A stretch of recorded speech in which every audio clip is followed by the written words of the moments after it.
Our world is crumbling, and most people are blind to it. A young computer whiz named Raimi decides to stand against the rising tide of oppression, only to find himself under the boot of those behind it all. Incarceration only proves to refine his resolve. Divine intervention takes away all fear from him in order to fix a broken system that enslaves us all. There comes a time when good men must ignore bad laws. Raimi dons a mask and becomes Rattel.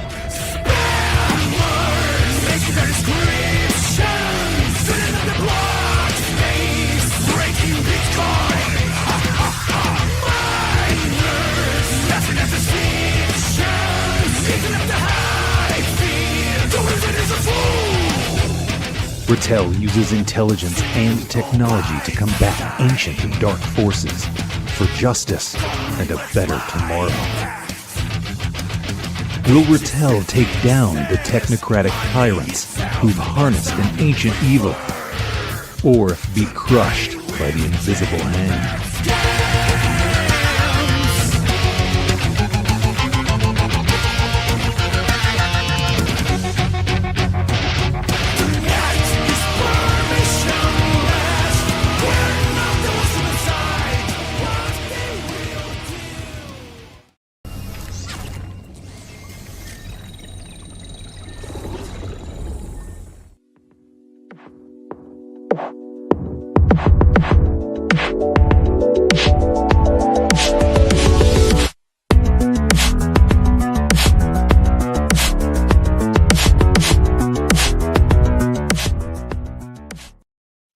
Greetings, salutations, and other big words. My name's Ethan. My handle is Wrangler. Welcome to Frequency Studios Weekly Wing It number 165 here on Rumble, YouTube, and the X Twitter. And joining us tonight is Mr. Frederick Guimon.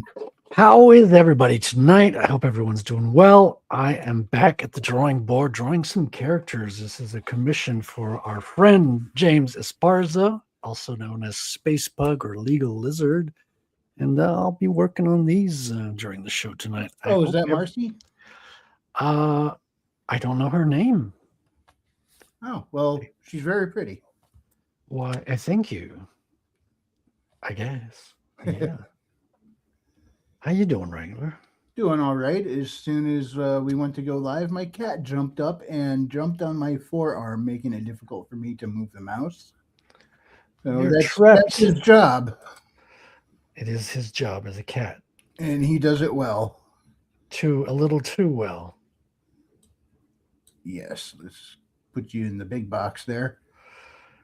All right, yeah, just trying to handle a few settings here in the background, and Hayes gave me some obstacles to prevent me from doing so before starting the show, so a little discombobulated. I was writing and lost track of time, so that which is the coolest thing, like when you're really in the zone and you're not seeing anything else in the world except your story. That's a cool place to be. That is a cool place to be, but when I look up at the clock and go, oh crap, I got a show to do like right now. Yeah, it's that, oh shit, I'm late for school feeling. Yeah. Oh man, so what a week. I did get some writing done working on United States Stellar Marshals. Not a lot, but I got a whole character developed. I had to do a fair bit of writing myself. For doll parts or Rattel number 2? Neither, actually. So it's for the back of the book of Rattel and the trading cards. It's actually the character bios that's going to appear on the cards. Oh, nice. The same kind of text. The same text is going to be repeated inside the book. I have kind of a page that has like all 6 major characters in the book and listing a little bit of bio. I always think that it's useful to be able to refer to who's who and get a little description of what they are. It kind of gives you a little bit more context for the characters.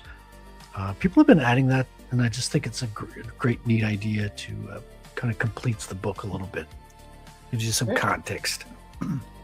Yeah, perhaps in the future when you have some time. I know that's not something you have very often. Seeing how you're bouncing back and forth between your comic related stuff and commissions, but maybe sometime in the future I'll go look and commission you for some character cards for my guys. Oh, that would be awesome, man. I've already got like my blue line template for cards, like the exact proportions for the image and stuff all set up too. Cards are fun, man. It's like you're holding an effigy of your character in your hands, and it feels like, I don't know, something about it is really good feeling. It becomes tangible, it becomes collectible. It's something about trading cards that are really cool. Yeah, and speaking of your books and campaign, there's this link here that you put in the live chat. You want to tell us about that? Yeah, so that's basically the Second Chance campaign, which is the campaign that I promoted late last year. So most of your listeners probably know me and my campaign already. But if any of them are new or have not yet jumped on the opportunity to grab or back a copy of Retell, this is the last minute Second Chance. Basically, it means I'm about to go to the printer with it, and we're doing just one more run of funding right before we go to the printer.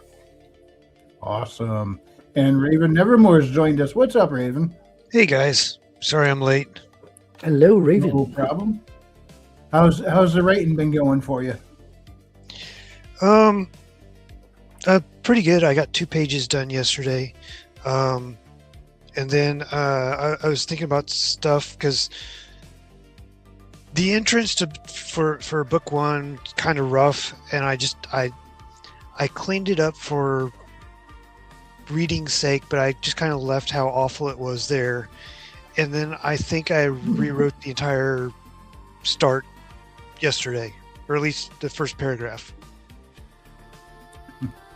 Yeah, I'm going to have to start doing some of that myself pretty soon because, even though I have the manuscript pretty much done for Mystified Investigations, it's rough. It's nowhere near ready for the beta readers.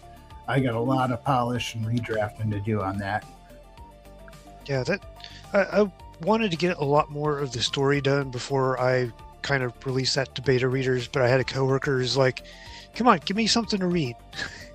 That's encouraging, though. Do you know how long it was before I could find someone who was saying that to me with my first book? It never happened. I was searching for people to read and give me feedback, and it's like when you're not surrounded by a bunch of readers, you. Yeah. I was like, really was hoping to get farther along, but I'll clean up since I feel like I've already finished getting through book 1 and I'm already into book 2. I'll kind of clean it up so that it's not as messy as it was whenever I just writing as I wrote things, right? And so I cleaned it up a bit, ran it through a couple of AIs, had them find the typos and the grammar errors and stuff, and I fixed everything. And then I sent it off. I saw a couple people, I think one of the guys on Otter's server said something about reading it this weekend.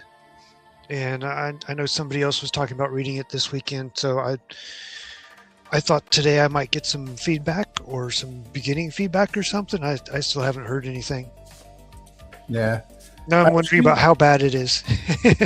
Now, I've seen some memes going around on Twitter kind of along the lines of this.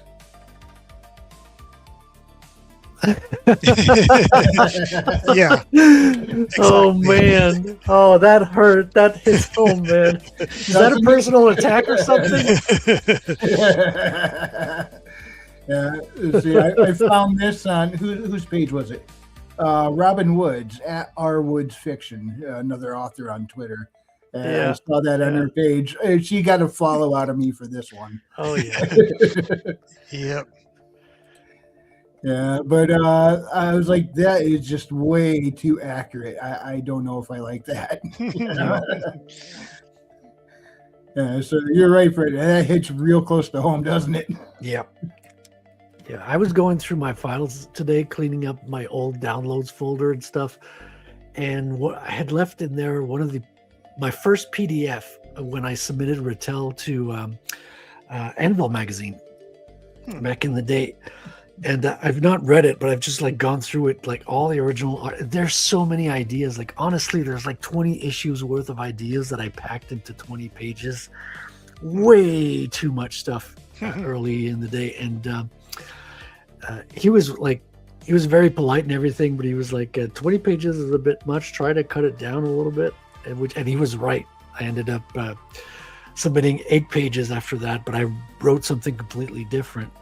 But those initial 20 pages, I think I took the first 4 pages, and that became my first issue, kind of decompressing what I'd put in just the introduction. Ended up being like, that's actually a full issue. It's in the first 4 pages of the introduction. Well, I imagine that's going to be the tough part when you have the story written out and you got to figure out, okay, I'm only going to have so many pages per book, per issue here. And you got to put enough in there to get the story moving without dragging it out. It's like, I would think like with the floppies format for comics, you don't have a whole lot of wiggle room. You got to have it be dense. You got to have it hook them. Yeah, because you don't have the time to like do pages of setting the scene. Like, but you have like to at the same time. Yeah. So yeah, prose writing is a lot easier in that aspect, I think. Yeah, because as you say, like dragging it out is not an issue I've come across. It's quite the opposite. When I wrote down all the scenes with everything that I wanted and kind of the pacing that I wanted, the book was twice the length it was. So I was like, okay, let's cut it down, which is not a bad thing. Like cutting down your scenes, usually you're cutting out of the stuff that doesn't really need to be there. It's the same thing with a movie, right? When you got your first cut of the movie, you've got maybe a 3-hour movie, 4-hour movie. You've got to cut it down to something that can be seen in the theaters. So you're just cutting out all the extra stuff, the stuff that doesn't really need to be there. And I think it improved it. Some of the feedback that I got was that the pacing was good. When I ended up cutting all my scenes down pretty much to 50%, like I took 4-page scenes and turned them into 2-page scenes, and it just went a little bit faster and I kept the important stuff coming in.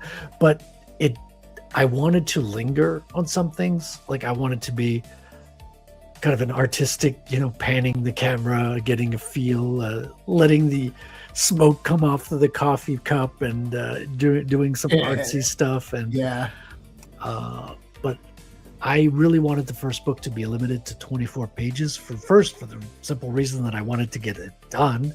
It took long enough just to do 24 pages, and my goodness. So for me, having this artificial, set maximum page was grounding. It helped me have something in which I could pour my story into without having just an overabundance of everything. It forced me to choose what was really essential, what was the best parts. And I'm going to switch strategy for the second book. Now that with the experience that I gained with the first book, I'm going to allow myself to have the second book be a little longer too. Like I think in the indie circles, like comics can be more than 24 pages. I think 24 pages works for the monthly Marvel DC book, but in the indie space, people tend to be doing like 32 to 48 pages, sometimes more. Our friend Chris, Infinite Tale Chronicles, he does like 140-page books, which is absolute madness. Wow. Absolute madness, I think, is a good description of his personality. So, yeah. Yes. Speaking of which, hey, if you have a way to reach him, feel free to share the link with him. Maybe he might want to hop on. Yeah, I mean, just late notice, last second, but who knows? He might go, yeah, I'll join. He's But- on the Twitters. Let me drop the link real quick to see. I don't know Alright. if he's gonna be able to see it or not, but you never know. knows what he's got going on. Do you follow him on Twitter? I do. Okay.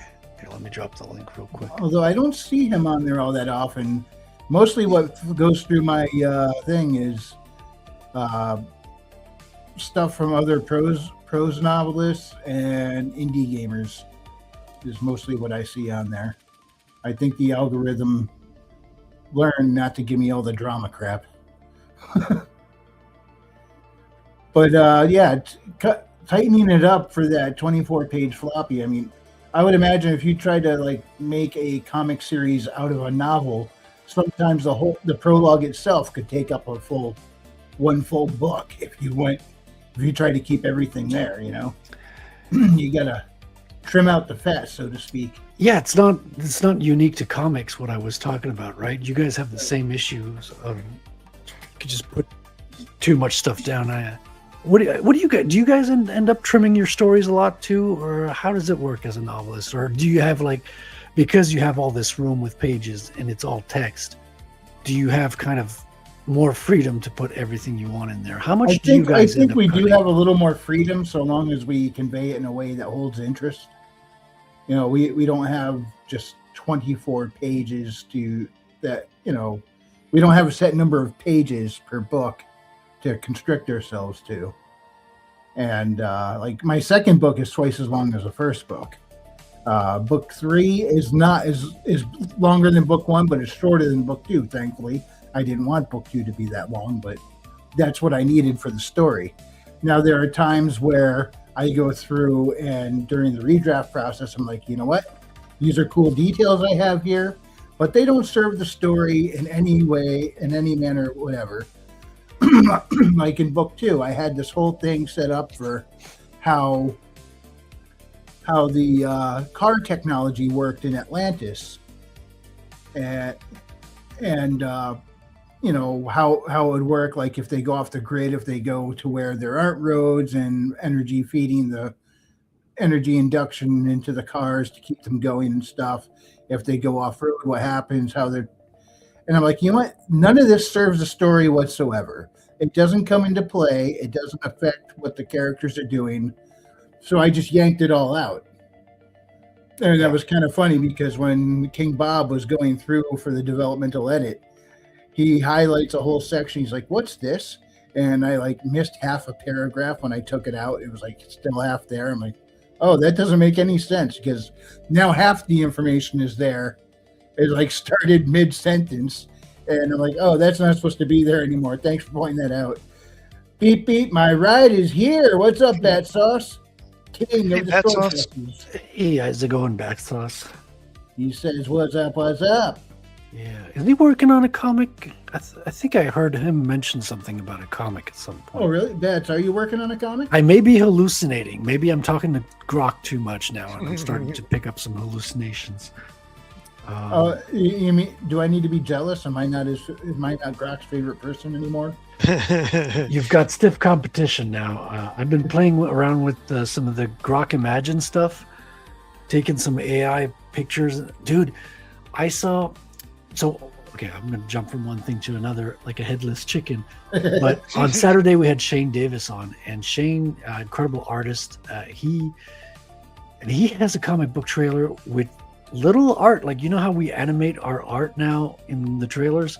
He just went full on, turned his art into like photorealistic movie and then animated wow. using AI. So it just looks like the movie. And I was like, why not go full Hollywood production? I mean, you're selling the story more than you are anything else. And I was doing this for over a year now, like kind of saving like photorealistic versions of my characters and stuff. And I kind of want to do a trailer now with that goes full on Hollywood stuff. It's hard. You guys are getting really good with those images and video. Well, it's so easy now, man, because the AI has gotten better. It understands what you want. It can read what you're giving it a little bit better, so it's more faithful to the original images. All the issues you had a couple of years ago are gone. Like there's no like extra fingers. There's no like legs spinning. I mean, there's still once in a while you'll have the head will spin on. You'll have like legs that spin on themselves. So I'm talking about Grok here. There's still some things that happen from time to time that are buggy, but like you're pulling the lever of a coin toss machine, or like you could get lucky most of the time. Like if you're pushing out maybe 10, 20 copies or films from your stills, you'll get one or two that are worth it.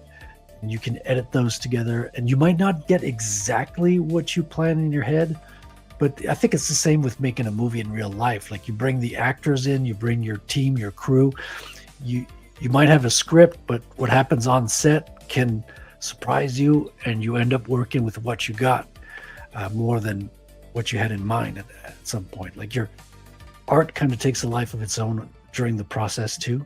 And I think it's not. See, Batsaw says I am. See, Awesome. Yeah, You're when you right. mention extra fingers and stuff, I'm always reminded of when I tried to have Grok make an image of Alan Nerith for me, and he came up with this. Yeah. Will Yeah. Smith eating spaghetti. Well, Will Smith eating spaghetti is good now. I don't know if you saw this year's Yeah. version, but Yep, it's gotten better. it's so good that we even have like there's a scandal right now in the world of politics. I don't know if you've been seeing this, Yep. but people are saying that Netanyahu might not no longer be with us. The Yep.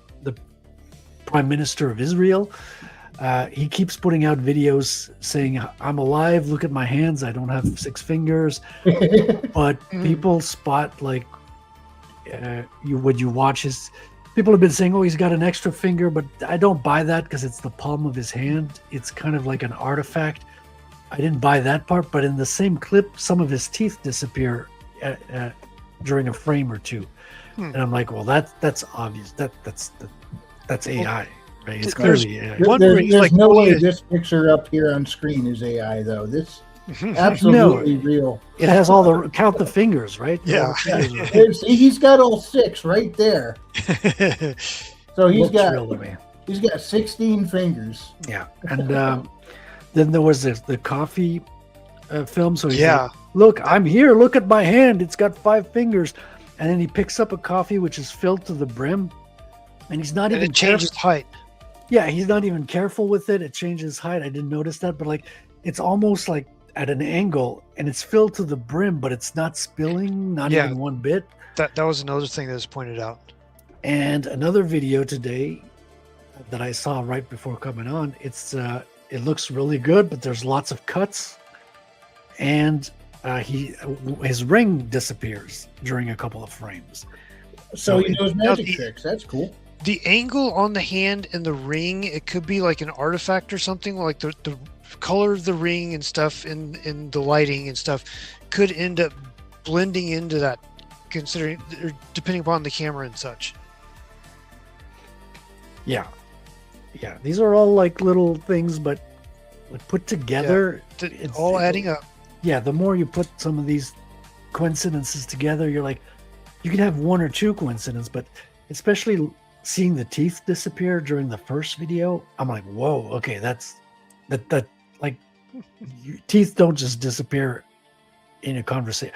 Although I did meet this girl one time at a party. He had a replacement tooth, and her fun was like gaslighting people. So you'd be at a party having a conversation with her, and you know how you look around the room while you're drinking your beer and talking to other people, and then you continue the conversation. She would, like with her tongue, take out the tooth while she's talking to you. So when you turn back, she's now missing a tooth. Oh, so she was just messing with people, huh? Yeah, she was like messing with people. That's awesome. So, Yeah, her teeth are like the stars above because they come out every night. and it wasn't like one of the side teeth too. Like it was the right in front, right? One of the two. I don't know the names of the teeth. Well, one image I got Grok to make that was pretty good was my dwarf character Dunks in the Lord Otter's Castles and Crusades game that I play. Here's him right here. And I tried a whole bunch of things and I was coming out all wrong. Then I finally just said, show me Gimli wearing a D&D Rangers outfit, and it spit that out. I'm like, there we go. Perfect. It doesn't look like Gimli from Lord of the Rings. I didn't really want him to look like him, but you can trick the AI. Like you can go around. Like I have a dwarf character in my story too, and Grok, well, at least last year when I was doing the pictures, would not give me a dwarf. Like for the life of me, I would even describe in detail the height, everything. It just didn't. Grok does not understand height. Yeah, so I could not get that work, except if I said dwarf, then it gave him pointy ears. So I was able to get dwarves out, but it had pointy ears at the end of the day. So I had to go in and Photoshop those out. That was one way. It's been a year now, so probably the new version of Grok is better. It's surprisingly good. I've been flabbergasted at how, not perfect, not saying it's still perfect, but man, is it improved in the last year. Well, anyway, in the campaign, one of the animal companions I picked up was a jaguar. So we rolled for it, and there was a 10% chance the jaguar would be a panther. Rolled, it was a panther, an all black jaguar. I'm like, right. So I named it Sombra, and Luvapor was kind enough to make a little video using this image here. He made a video off of him in the jaguar Sombra. And when he moved, we were all laughing because his face looked kind of like Jack Black. So the panther looked like Jack Black? No, Dunks' face looked like Jack Black. Oh, okay. Moving. Yeah. Luvapor, he went and made another video after we said that, and he came up with this.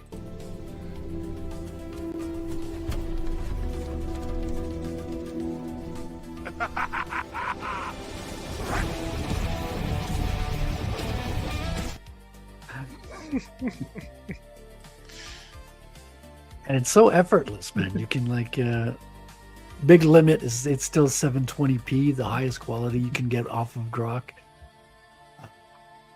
Damn, it's like wow. I have more fun with Grok with the text prompts. I asked Grok what happened when some idiot solved the lament configuration on that box from Hellraiser, and Pinhead was there, and he got his hooks in the guy who was about to drag him into the labyrinth, and then this chick named Lydia goes running up on them and shouts, "Beetlejuice, Beetlejuice, Beetlejuice." I said, what happens next? Well, that's why you're Grok's favorite user, man. No contest. Oh yeah, it all started when I first asked Grok, what was the name of the elf in Lord of the Rings? Not Legolas, the king there. Elrond, I think, or something. Yeah. Yeah, I asked what happens when I put in a prompt. Elrond, worried that they're going to lose to the forces of Mordor, summons a warrior from another reality to come help him stop Sauron. He opens up a portal, and he gets Sheriff Buford T. Justice, and tell me how this goes down.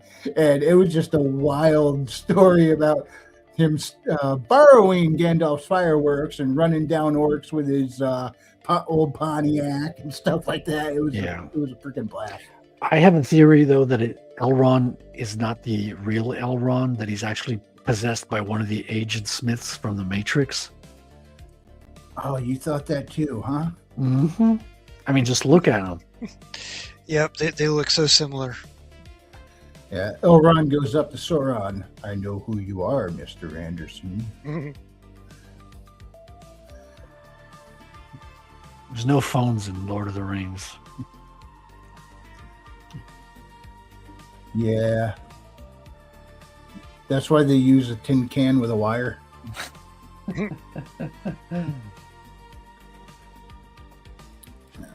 Let me put that up there instead of Dunks. That you're calling her that? My Yeah, this goodness. picture. Come on, you gotta admit she is much prettier than Dunks by far. I like Dunks, but Sabrina's so much prettier. It's not a contest. It's no contest at all. Let's see. Elves can't bald. Huh. I'm not sure what you're getting at. You mean they don't lose their hair? They don't. Well, I mean, since they don't, technically, at least the Tolkien elves don't technically age. It's because they don't have these corporate shampoos with additives to make you lose your hair. Yeah, right. I've always wanted to do the reverse portal fantasy, where you take a fantasy character, and instead of taking someone from modern day and have them get portaled into a fantasy realm, I want to do something where you take a fantasy character and have them get portaled into the modern day realm. And they're going around. They'll probably get sick right off the bat. There's all the nasty processed food we have. yeah. They get sick trying to eat that. They're going to have Montezuma's revenge going on. I mean, there's a French movie where they have two.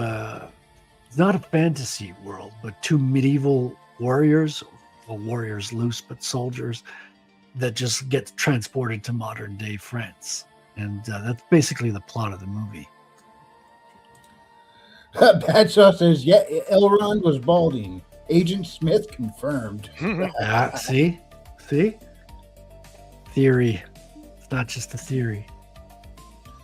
That's something, that's part of the lore. I haven't said it anywhere in my books, but I had that decided a while ago. The dwarves are from the third density, and this is integral to their race because they originate from there. But anybody of other races, if they're born in the third density, one thing they have is awesome hair. They do not go bald. And so if you ever see a dwarf or somebody who was conceived and born in the third density starting to lose their hair, get them to a doctor. Something is medically wrong. They do not lose hair. So I don't know if I'll ever even if it'll ever become relevant to any of the stories in the books, but that's just a thing. Like if any of the dwarves are like if their hair starts thinning, get them to a doctor. Something's up.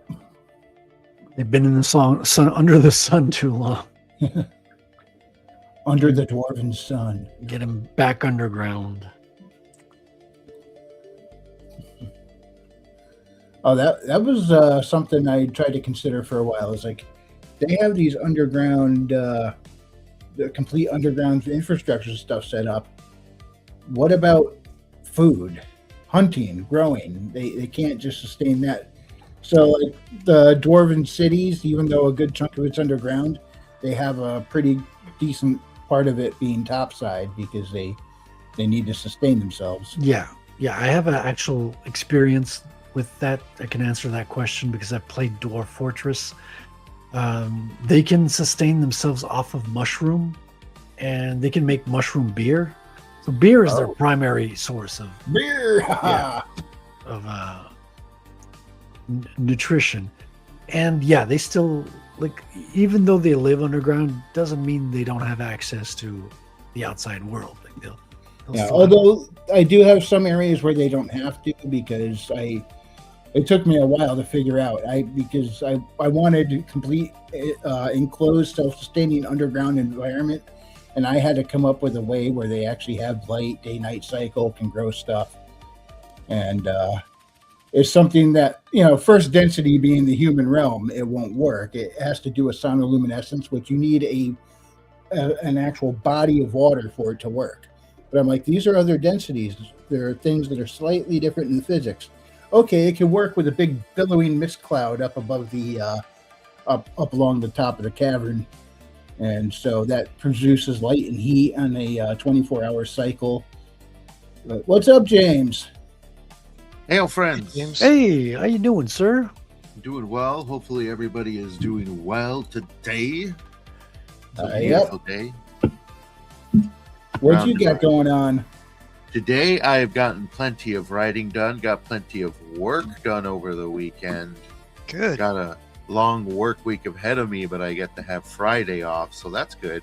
But I'm also getting plenty of writing done for my upcoming series called Olton Shadows, which is a vampire series set in a cyberpunk gigantic cityscape that I think people are really going to enjoy.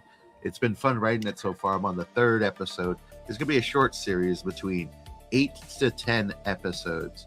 So hopefully by the end of the month, I'll have at least 6, hopefully all of them done by then. So that way it can launch sometime around next month. It's cool. That's really cool. Yeah, we just got to keep the releases going. You are a machine, a writing machine, man. Well, you know, Yes, he is. And I there's tried. a link in the live chat to his Substack. Go check it out. Yeah, I need to clean up the Substack.com. Substack a bit. I need to archive a few things in the Substack and get all my released episodes for my 2 previous series, which are the villains and the recently finished and wrapped up season 1 of Evergreen. I need to archive all of those and just create a single spread with all the downloadable PDFs for people to get their hands on. So I'll Sweet. probably be doing that soon. Yeah. So how about you guys? What did I interrupt? Well, I visited my parents this weekend, and I saw like my dad has an old typewriter. Yes. It's like one of those old stereo typewriters, and yeah, it works really well, but it only writes stereotypes. Does it come with surround sound? Of course. I mean, it's stereo, so it's left, right. Nice. It was nice and warm this weekend, and then this morning I froze. Supposed to freeze again Oh, yeah. tomorrow as well. I heard there was some shifting of weather down there. I was like, hey, it's warming up. Then I'm getting cold again. It's good. Now, the rest of you know what it's like to be in New England. Just for a Yep. little bit, I suppose. Well, it's warming up here, but we are a naturally warm location. Well, Oh, yeah. I think my coworker in New York, it was warmer for him today than it was for everybody else on the team. It's getting warm up here too. Like we still have snow everywhere. Don't get me wrong, but it was just a nicer, warm day. Like it feels like we've gone past the halfway point in the winter. Like the worst is behind us now.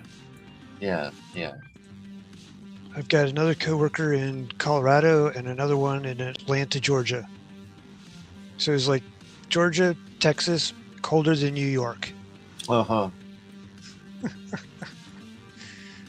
Yeah, the weather is doing some weird flipping right now. Yeah, I mean, We're at 60 degrees here in New England, and down south they're dropping into a cold area.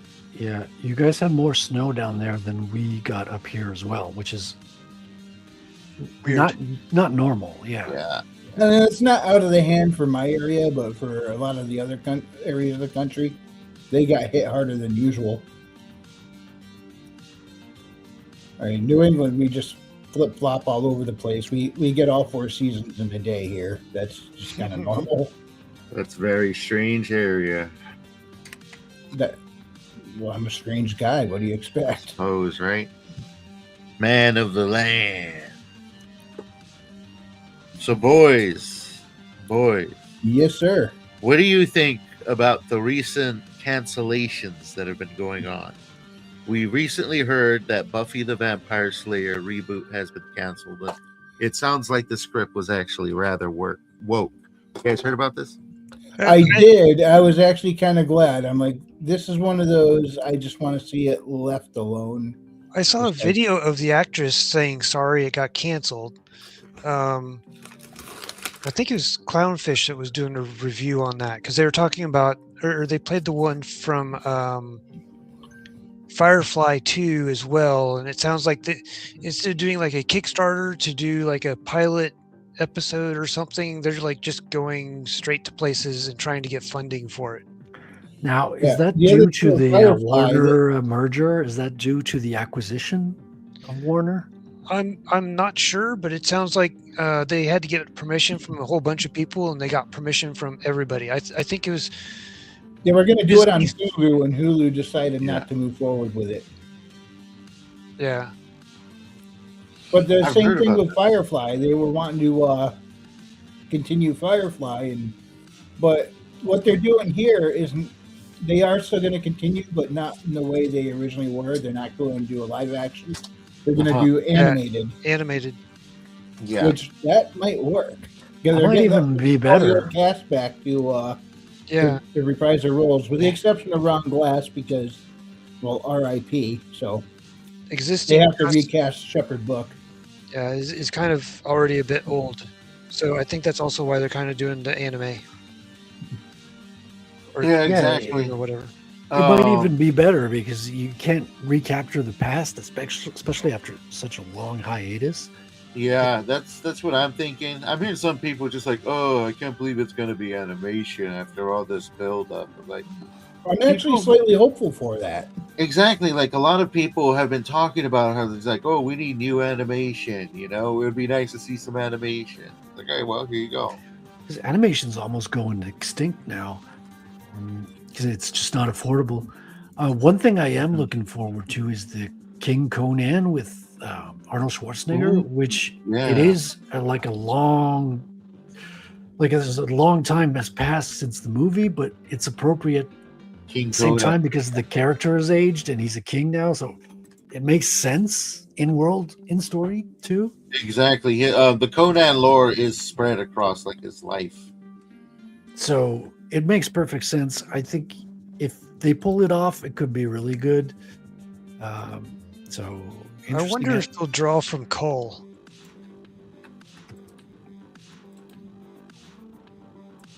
Wasn't that his name? The other one of his original protagonists. Yeah, Exile of Atlantis. There you go. I haven't really checked him out as a character, but I am familiar. I think that might have been his first, if I recall. I think so. Yeah, he had him, and he also had Howard. Also had what's his name? Solomon Kane. Which is Yes. yeah, it's really cool stuff. I think he created some very prolific characters. Yeah, I like the Solomon Kane that I've read so far. Unfortunately, that book is in a box somewhere that I've not found since I moved. Mhm. And same with the first Conan book. So I got the Cole Exile from Atlantis book, and I've kind of poked at it here and there. Doesn't capture me as much as the Conan ones, but it's more he's already kind of solidified. He's the king. He took over. Now he's the king of this place, and now he has to deal with all the backstabbing and everything. Yeah, yeah. I think that's going to be the upcoming King Conan. Yeah, he's got to deal with all those protesters saying "No kings, no kings." No kings. There's no kings around here, Conan. Coney. Coney. Coney. Yeah, dog. It's. I think it's going to be good. Arnold Schwarzenegger seems based enough. I don't know. I hope so. Yeah. He lost my faith and support during the whole COVID. screw your freedom Yeah. Yeah, moment. that did not sit well with me. I know I may check it out. You know, he's an actor. I don't give him my trust in like some political manner, but I may check out the movie to support what's not based. I mean, what's not woke. What is based. And they also announced, didn't they also announce Commando 3 and something else? Predator? Another new Predator movie or something? I don't know how I feel about Predator right now. They've been really that last one, man. Well, if they did an Aliens versus Predator, not the monsters, but the modern day equivalents, I would probably be okay with that. Yeah, I mean, Well, the if they original. did the modern day equivalent, it would be like good guy alien and good guy predator fight each other because of misunderstanding reasons, and at the end they realize they're both woke, so they team up to fight the white guy. To bring about the extinction of the white race and everyone lived happily ever after. There's already is a Predator versus Alien movie, Yes. and it's kind of like a flop that verges on a masterpiece. And I'm not even joking because they did not pull it off. I think the biggest problem is the casting, the actors. Yeah. But there's so many good ideas, and there's a handful of incredible, beautiful Yeah, shots. it had a B cast. It's a beautiful movie. I think it had a very unique idea. The location was such an homage to horror movies of old, and was also faithful to the comics. Yeah. And so I enjoyed the Alien versus Predator movie for what it is. It's A-class horror monster movie. It's an A-class monster movie. Dude, if any film ever deserved a remake, it would be that one. If they would stop remaking the best movies and remake the ones they didn't get right. But Yeah. that's not how investors think. They're like, oh, this one made huge. They don't think that way. They don't- Yeah. You can't mass produce something that's already been told. I mean, you can, but I mean, you know what I mean. It's like this. People like this. Let's make it again. It's like, Well, now with Yeah, AI, maybe good point. some amateurs or some just fans will we'll be able to make Hollywood level quality productions now as fan movies with Yeah. almost zero budget. So Yeah. Yeah. Maybe look. no, on the hot side. take. I actually liked AVP, but AVP Requiem I despised. That one was it's hard to see AVP Requiem in general. How many times did they re-release the same? What was the movie? Was it Avatar? Was the name of it with the blue aliens on the planet? Yeah. The How many space times did they quest. re-release that one over and over again with minor Did they? changes to it and stuff? Oh, I didn't know they did that. I never saw I didn't even see it once. I never seen it either. I saw it once, and then they came out with a 4K. I'm pretty sure they came out with the 4K version of it. They came out with the 3D theater thing. They came out with the IMAX. What was the other one? It was dumb the first time. I don't want to go and rewatch it just because they changed the format of it. Mm-hmm. I can't wait till they come out with a ViewMaster version of it. I will say though, the behind the scenes to that are fascinating.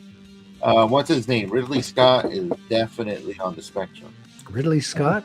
Don't you mean Yes, James Cameron. That's James what Cameron? I said. Yeah, of course. I was turned off by the hype. There was so much hype that I was like, okay, I'm sick of hearing about this movie. I don't even want to go see it. The hype was too much for me. I was like, this is overhyped. And who cares? This is like a live action Smurf film, Well, give me a break. I think that's what happened with the re-releases is that I just remember for several years there was just constant barrage of the same movie over and over again, but it was because they kept releasing it in different formats and stuff, and so people went to go watch it on the new whatever rendering it was, or the new IMAX version and whatever else, and it's like it's the same movie. Why do you need to go see it again? Hail Brian McCoppin. It's a new format this time. It's on Hey, dot Brian. .move instead of a .avi. This time, catch H26. catch Pandora in monochrome. H426. Yeah. It's subtitled in a new font. The movie was really bad. It's weird because they make so much money but have no cultural relevance or impact. They're just there. Yeah, well, it's a culture of it's a business of distraction. It's completely. It's not only beautiful. disconnected. It's meant like bread and circuses, right? It was shiny. It's to take your attention away from anything that would actually impact your life. Yeah. terrible, really. I guess that was one of my big problems with it, was that it was just shiny. Well, Mhm. okay, what's the story? They took a whole bunch of different tropes and they threw them all together and like tumbled it in a rock tumbler to mix them all together and then dumped it out in pretty shiny format. Ferngully in space. I'll Yeah. admit it. I watched it a lot when it came out on video. I was like, All right. "Hey, this is kind of cool." But then after, it loses its novelty after a while. Yeah. I should try to see if what the fan base says. There's got to be a fan base for this, right? The thing is, its whole thing is it's a spectacle. It's eye candy. Yep. And then after a while, it's like, wait a minute. I've seen this before. I saw it in Pocahontas. I saw it in Ferngully. It's like. So there's a new trailer that came out last week too with the lanterns. HBO's doing a show around the DC's colored lanterns, right? We know Green Lantern, but there's other lanterns too. I know nothing of these characters. My curiosity's starting to get kind of sparked. I downloaded the cartoon series of it. I might get down to watching that. And I ordered a comic book too. So I'm going to dig in, get to know them a little bit, and figure out what they are. I don't know if you guys any of you familiar with the lanterns at all? I am just through the DCAU where John Stewart was the main lantern in that. And John Stewart was a U.S. Marine who ended up with the lantern ring. And the lanterns are pretty much space cops. Yeah, space detectives, right? With a whole lot of power. It works off of their willpower, and if they can imagine it, they can create it, but it's created with sheer will. Now, there are other rings other than green, and they all represent different aspects of the emotional spectrum. Like the yellow rings work off of fear. The red rings work off of rage. By the way, if you get a red ring, you can't remove it because it kind of replaces your heart, and you remove that, it'll kill you. That's cool. And you're angry all the time, so I mean, imagine giving one of those to the Hulk. And Hulk is someone who can survive taking it off because he regenerates. But that would be nuts. That would be, you're making a good point for a crossover right there. That's kind of cool. Blue Lanterns work off of hope, that kind of stuff. But wow. Yeah. And it's a cool concept. Like if you're a Green Lantern, you start to feel fear. That'll start to negate your control over the constructs because you're making energy constructs just out of sheer thought. And so, like, you start to fear will overwhelm your will, and you start to. I hear even their costumes are a part of the construct that they're keeping. In place with their will too. Now, what we can do is, since you mentioned it, I just looked it up. We can take a look at this trailer. Yeah, let's do that. I'll be honest. This is like the most I heard of the lanterns, and it sounds really interesting. I kind of knew about like the yellow lantern and the green lantern, but that's pretty much as deep as I went. Pause the music. Off that music. Yeah. Cool. Oh, we got Brian McCoppin in the chat. Yes, sir. Oh, that was about 6 minutes ago. Okay, let me. There we go. All right, let's give this. Let me pull the volume up here. We're probably going to have to pause repeatedly because, from what I understand, studios don't like streamers advertising their stuff for free. So yeah, we had a big issue with the Noir Spider-Man on Commandos. So our 100th episode, we did a way too long analysis of the trailer, and we paused it every 2 seconds. I mean, not even. Sometimes Patrick would hit start and then immediately stop again and start talking some more. Yeah, and we still got tagged for it. I'm like, what is wrong? The whole stream got kicked off because of it. So, was that HBO? Or was that something else? I don't know. No, I think that was Sony. Yeah. But it's another show series. I remember the discussion you guys were having. Is like, does he have superpowers or not? We don't know. It's like, well, he must have some kind of superhuman strength or durability, because to web swing like that for a real person who would yank our shoulders right It's out of so joint. weird, dude. I am really not sold on that series. I don't know how to feel. Love Nick Cage, but I'm feeling so weird about the whole show. Yeah. We'll see. All right, Anyways, let's get back to check the out lanterns. Lanterns. With all due respect, we've been training for what, 2 months? Can you guys hear it all right? Yep, all good on my side. All right. I'm assuming that this is Jon Stewart right here. And I haven't even worn the ring yet. And that must be Hal Jordan. Don't get hung up on the jewelry, Junior. You're just a fucking substitute teacher. Wow, they're dropping F-bombs right in the trailer. That's unusual. Yeah, that's especially for a superhero film. But this is HBO, so they're telling you this is for like adults. Yeah, HBO pushes that so much. Yeah. So, well, it might be boobies. You never know. So, I hope not. Well, it can't be because this is on YouTube. If there were, YouTube would have yanked it down. no, I don't mean on the trailer. I mean in the show. In the show? Yeah. Yeah. You're not ready to get up in front of the class until the ring says you are. Okay. Pausing to avoid the copyright strikes. This is fair use, by the way, YouTube. Don't let the studios fool you. They know, they just don't care.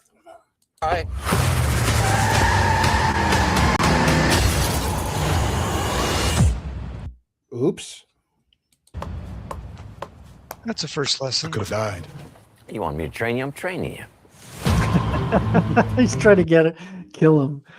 It's training. I didn't try to kill you. Something is off here. Yeah, when your instructor runs you off a cliff with a car, something is a little off. I can feel it. That's what I had my driver's license. I don't know about you guys. This is my town. Yeah, receive license to drive. You're a big shot. Noted. That's a pretty big street But down the stay the middle. fuck out of. What's that? That's a pretty big street down the middle. Let's see. It looks like it's 4-line divided. Oh yeah, that does give you quite a wide berth. Oh yeah. Oh, I see why it's residential. You got room for parking on the sides of the road. Yeah, It's like that over at the other street running parallel. Yeah. It's Okay. useful if your plane runs out of fuel, you can like emergency land on it. Yeah, of course. I mean, they're in a big flat area and they're in a rural area, so I guess Yeah. they got the room to do it. You're a big shot. Noted. But stay the fuck out of my way. Okay, we got the girl It's two block right F-bombs. there. That's Yeah. two. Think she hates your guts. It's the way she hates them. They're gonna fall in love. This is a stupid plan. I dug that hole. Don't worry, guys, it's cool. What does it say? Study the past, hanging on that thing there. I'm Yeah, not. well, I'm not. I'm looking to see if there are any references. yeah, it looks my- like it's a gate with a Is that- crashed car in front of Yeah, that must be another lesson. That's deeper. That I don't doubt. The Green Lantern's oath. Okay, so that's not an energy construct. No, it's not. It's I think with who was it, Ryan Reynolds or whatever that did the CGI. Yeah, I which think- I think, if I remember correctly, that is lore accurate. I think they do just make their suits out of the. I could be wrong. yeah. Maybe that was just a Ryan Reynolds thing. Yeah, I don't know. apparently that was so bad that they decided to never do that again. No, Yeah, well, it's like the first Deadpool is like misfire. yeah. Wouldn't it be great if there was a Deadpool costume hanging right next to that? Oath is to protect. Different company, different brand. We both know I do a better job of this than you. That means people died on his watch. Let's see. Kyle Chandler. You guys ever hear of Kyle? That name sounds familiar. I kept Yeah. thinking that guy looks familiar, but I don't remember what he was Yeah, in. he's in King of the Monsters, Godzilla. And I think he's also in Friday Night Lights, the show. Oh, there's another one. Oh, he's in a lot of other stuff. Just nothing that's coming to my mind right now. Let's see. I'm gonna have to look on IMDb. All right. This is my job. As long His Aaron job. Pierre. That guy So right he's there. French. as I'm alive, that ain't changing. So take a deep breath, Junior. Take a deep breath, Junior. Oh, is this it'll whole be thing racist on towards me. Earth? Yeah. Yeah. Yeah. You see, you hear him say, "Take a deep breath, Junior." You But know what again, that means? people have been pointing to the fact that it's a multi-season series, so you could start on Earth and slowly ramp up the This stakes. reminds Because me usually of- the Lanterns is a cosmic setting, but It Which is. reminds me of a tweet or a meme that I saw where someone said, in the 90s, if they had a show called Surf Vampire, every single episode you would see this vampire on a surfboard foiling the villains. If it was a streaming show, the entire thing would be a flashback origin story, and he would be on the surfboard for 5 minutes on the final episode. Yeah. that sounds about right. Early edition. That's where I remember it from. Early edition.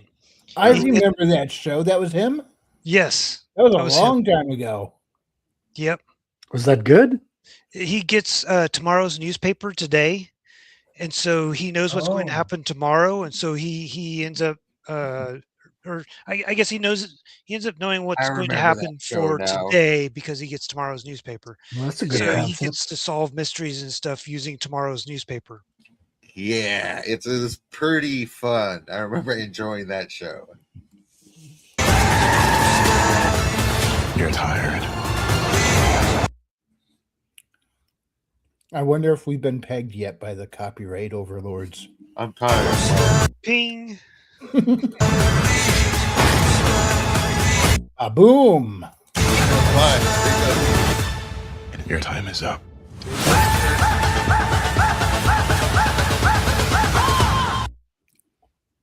So intense. Yeah, they're gonna don't fight understand. white drug lords. Breeze Right Nasal Strip. Is that a sponsor for this show? And who are you exactly? Hal Jordan, Green Lantern. Wow. Intergalactic police cops. brutality. Have you ever talked with the other lanterns? I'm the only human. They're aliens. One of them's a fucking squirrel.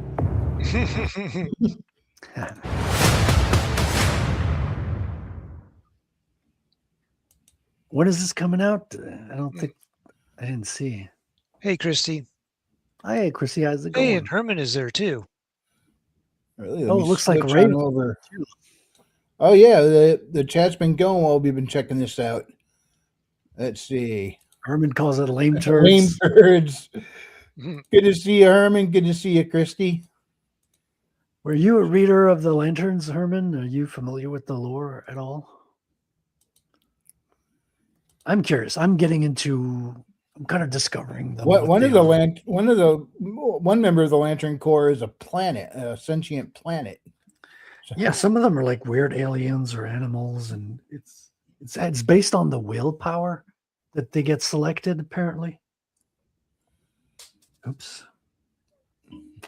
But I mean, I never followed Lanterns exclusively. I do know that Hal Jordan was I think he was Air Force pilot or something before he became a Lantern.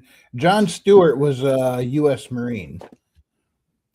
Yeah, dude, I never followed DC stories at all. Like, I never found the art appealing back then. And I could never get into the stories. So I always ended up reading Marvel books.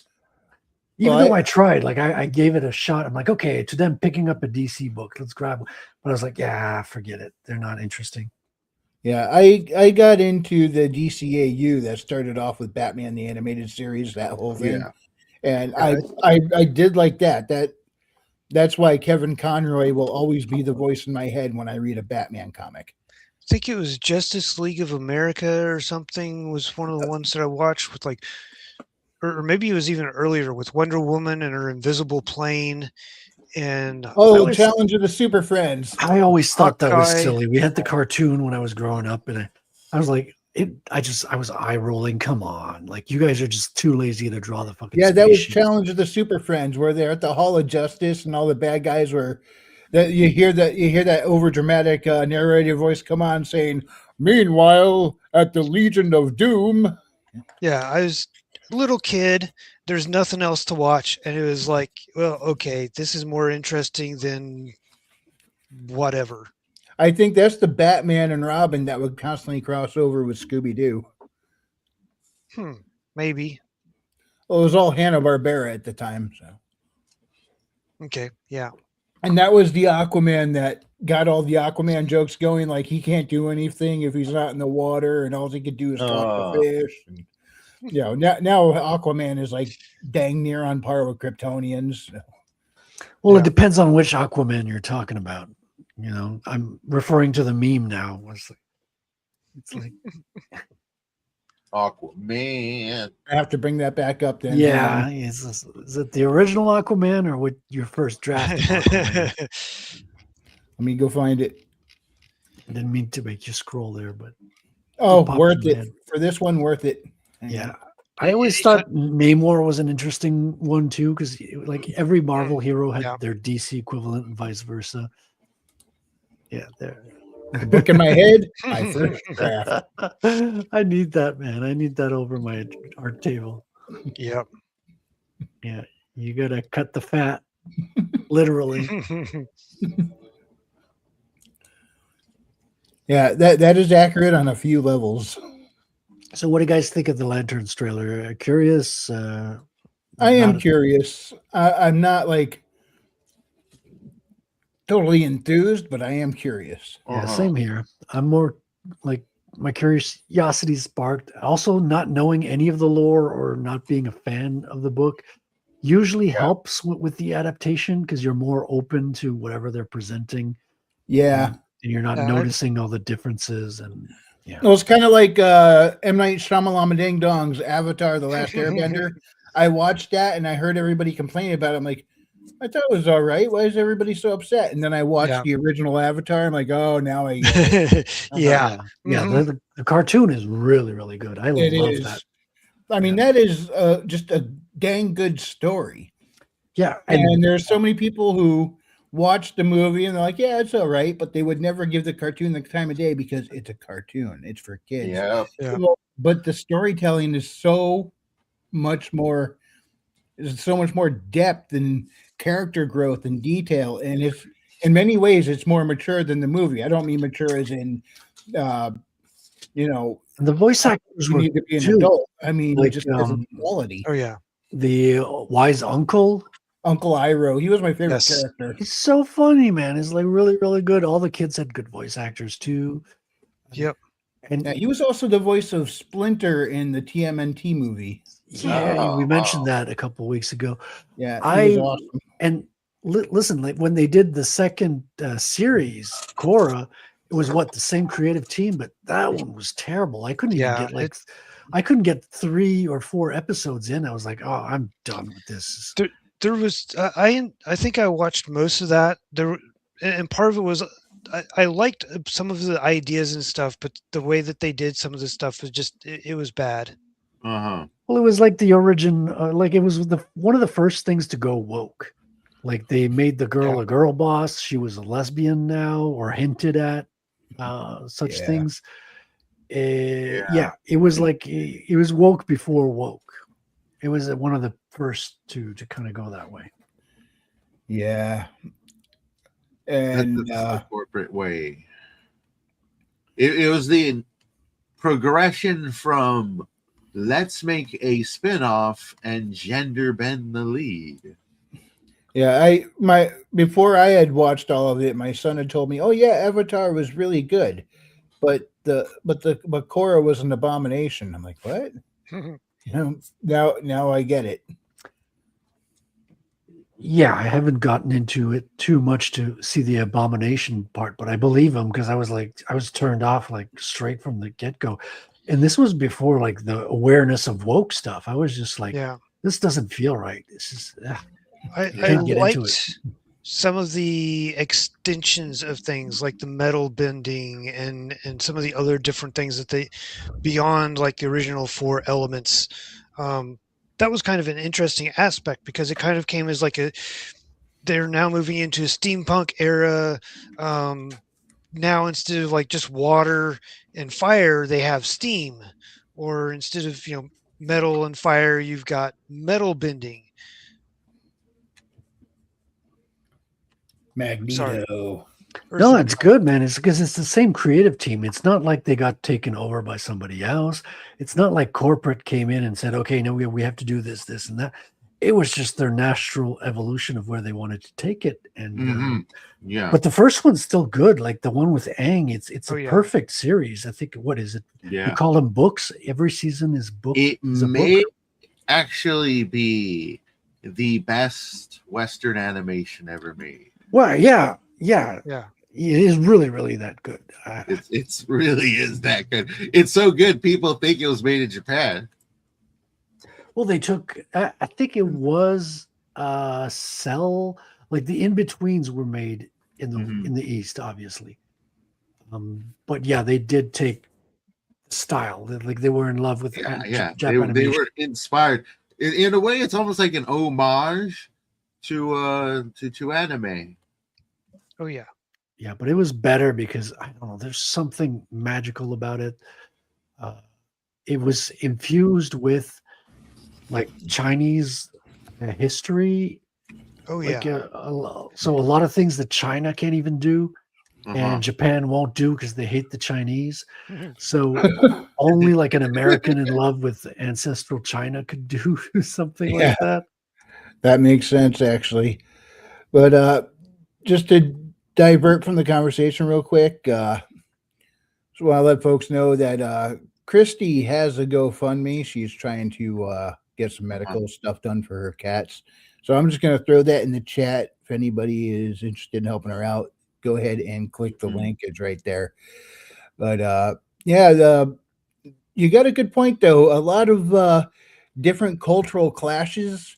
When you end up with people from those different cultures here in the U.S., they get along just fine. Where had they met elsewhere, they wouldn't have gotten along. And now when they're here, the melting pot effect happens, and you could end up doing these things where originally it wouldn't have been able to be done. So I mean, that's just a real cool aspect of something that our media can do. And that's actually unfortunately a lot of stuff that I wish they wouldn't, but I mean, things like that's something we do have the freedom here to do that they wouldn't elsewhere.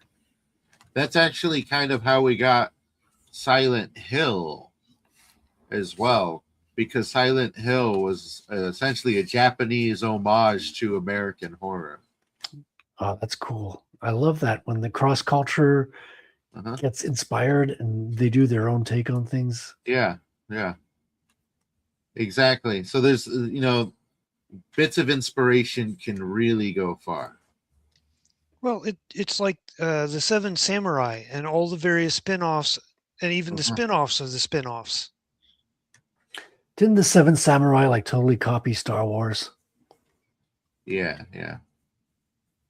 I thought the 7 Samurai came out before Star Wars. Yeah, that's the audacity of copying Star Wars before it came out. Is just I see.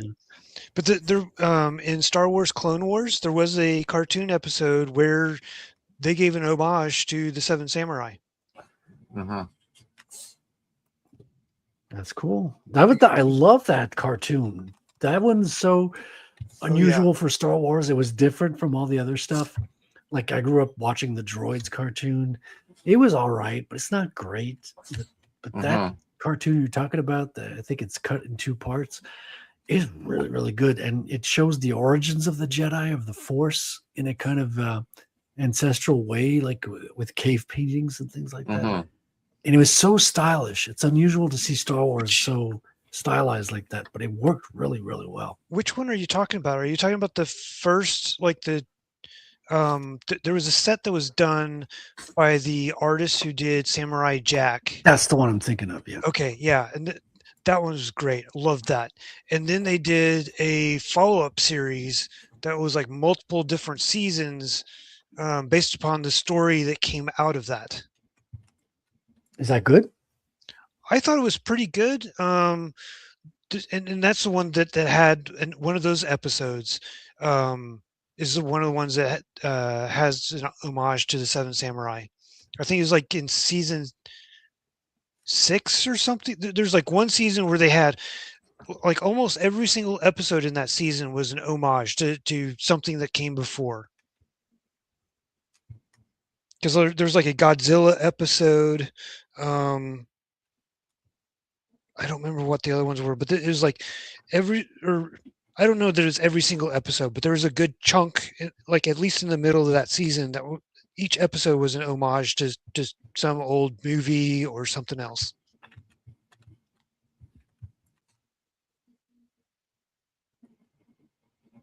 They were greatest. I mean, I some of them I kind of felt like they were kind of filler or something, but part of it was like they couldn't. Like with the Seven Samurai one, they couldn't go to the extreme that Seven Samurai went to, and Magnificent Seven, etc., because it's a kids show. So they couldn't have everybody die, but that kind of not good for kids. Except in the 80s, of course. Yeah.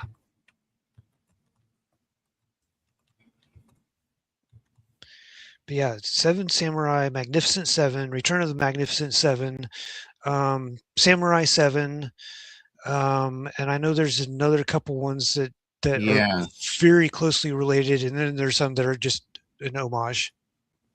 Definitely, there's a lot out there for your thy samurai fans. That one's really it's almost like a Legend of Zelda scenario there, where the premise and the plot is sort of remade over and over and over again, but people just generally enjoy it. One that kind of surprised me is how close it was to a remake was Fistful of Dollars, the first Clint Eastwood Western. Oh, yeah. I forget what the name of the Japanese samurai film was, but was it Bojimbo? Could be. It's like a shot-for-shot remake. Like it's just replace 6 shooters for the katanas or the samurai swords. There was 3 movies that were made by the same actor and same director that were then made into westerns. Oh, so he lifted all 3?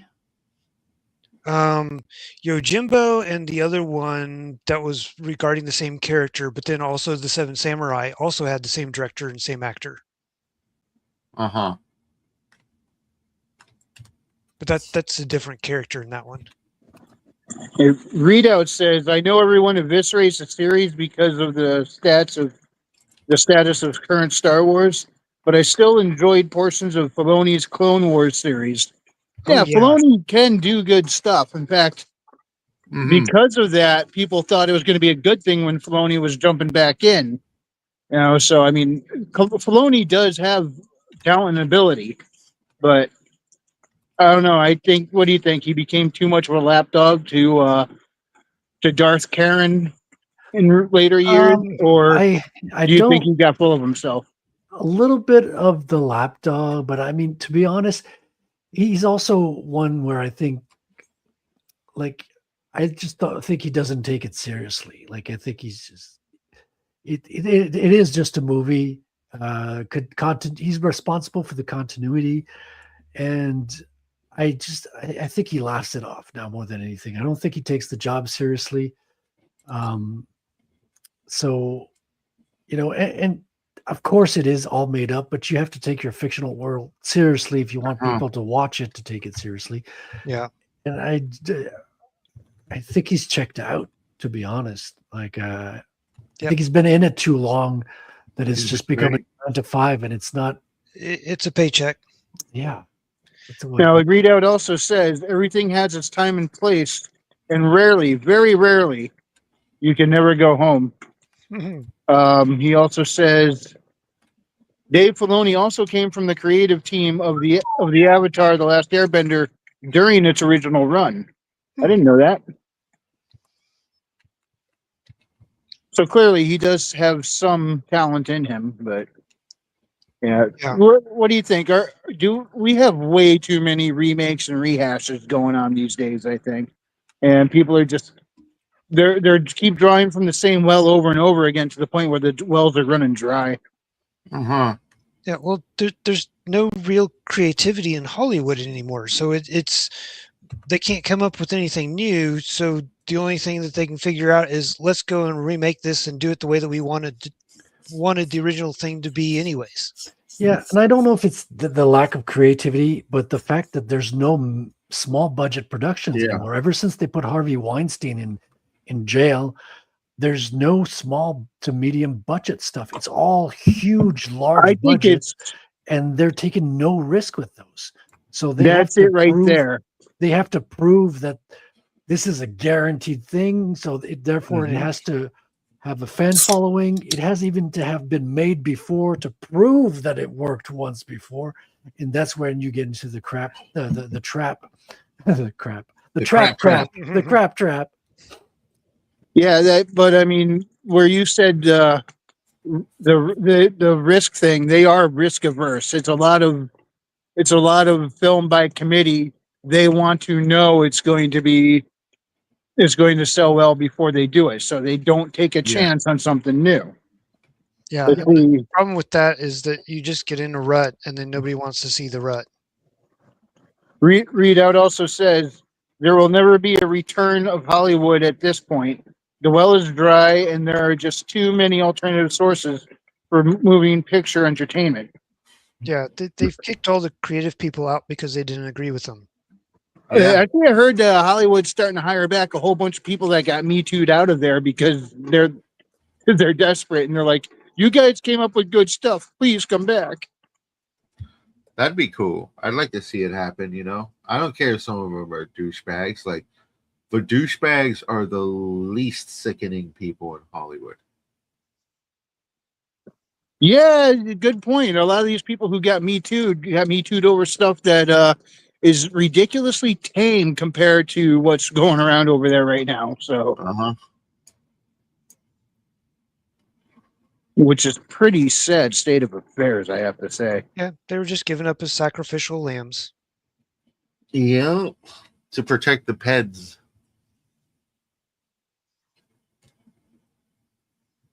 How's that working out for them? Well, they got the movies they wanted, I suppose. Too bad the audiences didn't. Yeah. It's bad, man. It's really, really bad what happened. Look at me. Didn't I do a good job? They also ruined a lot of careers, too. Yep. That's one thing that's not coming back is all those actors and actresses. They're gone. Yeah, like Kevin Sorbo is a big one for me because he did, Legend of Hercules, and then he did Andromeda, and then he kind of disappeared because he got kicked out, I guess. Yeah. And he's come back with a couple. Wasn't that over his political opinions? He's a Christian. So yeah, most likely political, but then also him being a Christian. I've seen him in a couple indie fantasy movies. I don't remember. There's like a series of them. I don't know that the movie was all that great, but it. Yeah, he's in a lot of those. But I think that's because people remember him as playing Hercules, and so he's kind of playing similar roles, I guess. Not really. He's he plays a bit of everything. I've seen him play like dad roles, random guy roles. I think him and his wife made a couple movies together. He's done a lot. He was in the Gods Not Dead movies, the first one anyways. Which made a decent amount of money, I suppose. It was not that good. But yeah, I never saw any of them. Only recently are we starting to get like Christian movies that are actually of decent quality. Which is a shame. Jesus was one of the best storytellers in history. So Christian media should be awesome. We should be taking a cue from him. I mean, whenever he told a parable, It had a point, but the point wasn't on the nose until after he explained it. Uh-huh. And that's a lesson I think all Raiders can learn from. That's a good point. Good point you're making there. I had invested in David, and I recently got notified of some money that came back. Oh, nice. Invested in David? Yeah, the movie. Yeah, I heard that movie did well. Oh. The animated movie. I didn't hear about that. Yeah. It was done through Angel Studios, and then they sold the thing off to somebody else, and it's been all over the place. Okay. I still haven't seen it yet. Oh. By the way, the background music right now is by Chill Kid, and I just put his Bandcamp link in the live chat. Nice. Nice. Yeah, he's natural talent, man. Amazing work that he's been doing. Indeed. I hear indeed. All I can think of is Kai and Tai from WWF. Need to bring him on more when he's available. That there Chill Kid. Yeah, I haven't seen him around the forums all that much. Every once in a while, I send him a message just to see how he's doing. He's juggling a lot. I guess he's a little overwhelmed right now, but he's hanging in there. Mm-hmm. Indeed always reminds me of Stargate SG-1. Ah, yeah, Teal says Indeed a lot. Was it Lucy? I'm home. You are obviously not well. You think your name is Lucy. Ah, yeah. That was awesome. Yeah, he kind of reminds me of that one guy from the Bautista plays in Guardians of the Galaxy. I'm trying to think of which one you mean. Batista. I don't know why I was thinking of Galaxy Quest. I was like, who was like him in Galaxy Quest? But yeah. His character's name. Drax. Drax the Destroyer. Drax the Destroyer. Yeah. Very much feels like an early Drax the Destroyer prototype. Yeah, one character I'll never forget the name of is Groot. I don't know why. I always remember his name. The big what was it? Flora Colossus or Colossiflora, whatever the species is called. Another character that slightly kind of reminds me of him is Bortus from the Orville. Uh-huh. Just the demeanor. There are episodes of the Orville I've not seen. I got to catch up on that show. See, it's the only Star Trek we got left. I mean, dude, it's so good. Like, I've only watched the first season. I don't think I ever went back to follow up on it. But I remember having such a good time watching it. It felt so... it made me want to run out and hug a donkey. Dude, it feels familiar and new at the same time. It's like the best stuff from the original series. I don't know. There's something, he really got it and loved it and was able to pull off what he wanted, I guess. Yeah.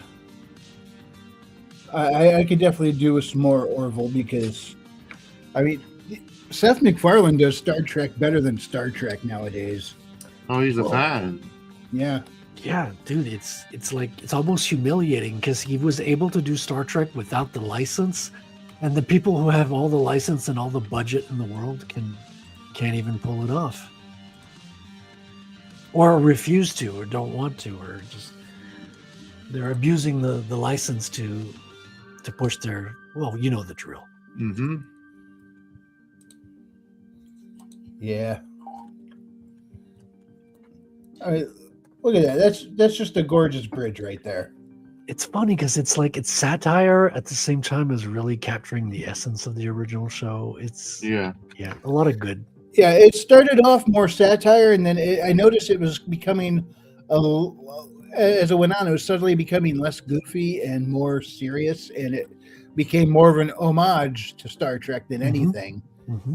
I mean, think of the bridge on things like the Discovery show or whatever, and now look at this bridge. Which would you rather hang out on?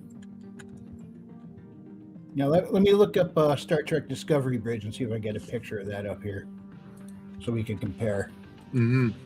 Yeah, I mean, The actual design of the bridge is not exciting me, to be honest, but the world and the characters are what sell it. Yeah. You know?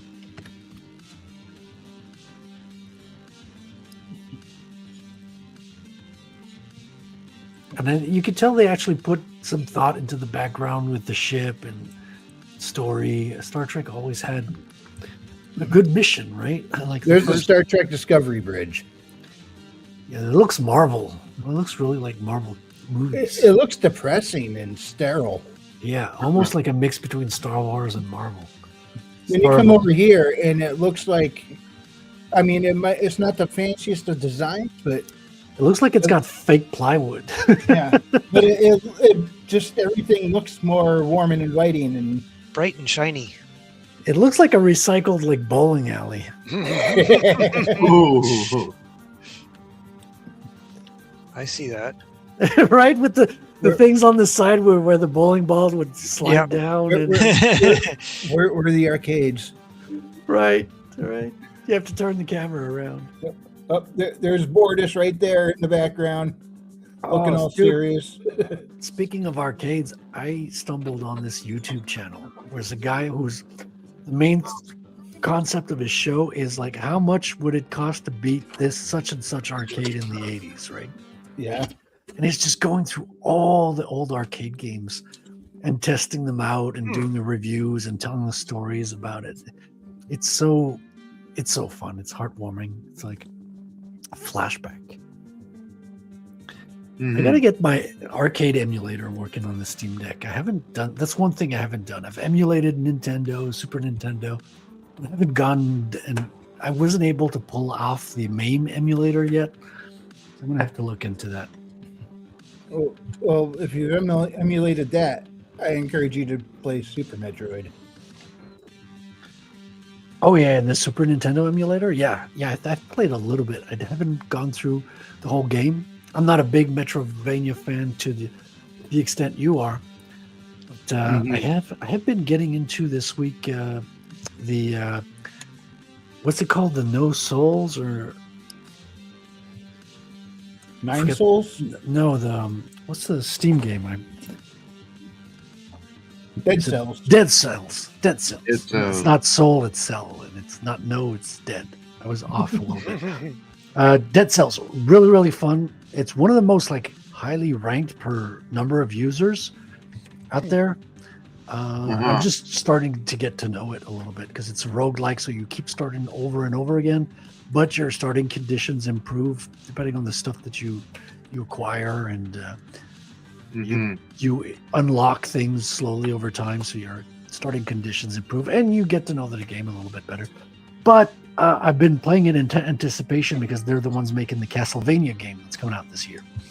And I think that's going to be a banger, dude. I am looking. I have not been that excited for a game since Metroid Dread. Yeah. And the more I played Dead Cells, the more I'm excited for Castlevania. Really. Dread could be good and frustrating at first, but hang in there, it gets better. Yeah, I forget that it's actually considered a hard game because I just got so used to that one. Once you memorize all the patterns, if the controls really click with you, you're good to go. But then there are other games that are just as hard, if not harder, and the controls, they're good, but they don't click with me the same way, and I end up getting my butt totally handed to me, like in Silk Song or Nine Souls. I really get my butt handed to me in those games. Yeah, dude, I haven't played Souls games yet. I do have Elden Ring, and I'm looking forward to when I'm going to dive into it, but I'm kind of waiting for the right time. I've got a lot on my plate right now, so small-ish games where I can like just do a little quick play, like 10 minutes or something like that, go in and out, and is the best for me right now, but I do look forward to immersing myself in one of those. Yeah, in fact, I'm going to go look on Steam right now and see if they got any new stuff for Castlevania up there. For well, they have I doubt it, but they might have a new video some new video footage or whatever. Nope, I don't think so. I don't see any. There Same stuff is we looked at a before. Castlevania plugin for Dead Cells. Cells. But I've watched a review, and it's like it's not a. I'm trying to understand what the plugin actually does, what it means. It adds certain villains and certain scenes, but it's just like adding to the main game, and it's here and there. So I'm not completely sold on it, even though I am looking forward to the actual Castlevania game. But Let's yeah, a lot of see. stuff on sale right now. Original Tomb Raider game is on 50% off. Dead Cells Return to Castlevania. That's the one. That's Let me kill the background music. Kill it with fire. Kill it with the mute button. There we go. Yep. There's also Marvel Cosmic Invasion. Turns out is made by the same group of folks who made the Ninja Turtles game I was telling you about a couple of weeks ago. The Shredder's Revenge. Oh, cool. They're the same dude, so it's same principle beat 'em up arcade, old style arcade beat 'em up with the Marvel. I characters. remember. There were two Marvel beat 'em up games. It was I think one was Avengers and one was X-Men. I remember they had a Ultimate Alliance. They had a X-Men Legends. All right, let's see. Let's see what this Dead Cells Return to Castlevania trailer looks like. I know it's been around for a little bit, but Yeah, well, probably because they got the license to Castlevania, so they figured, well, let's make an add-on. They already have the sprites, the license, and the music. So you got new weapons, you got new music, you got new villains. Yeah. But it's still the same, Dead Cells levels and all that. You might get an additional level here or there. oh yeah, look at that whip action. Yeah.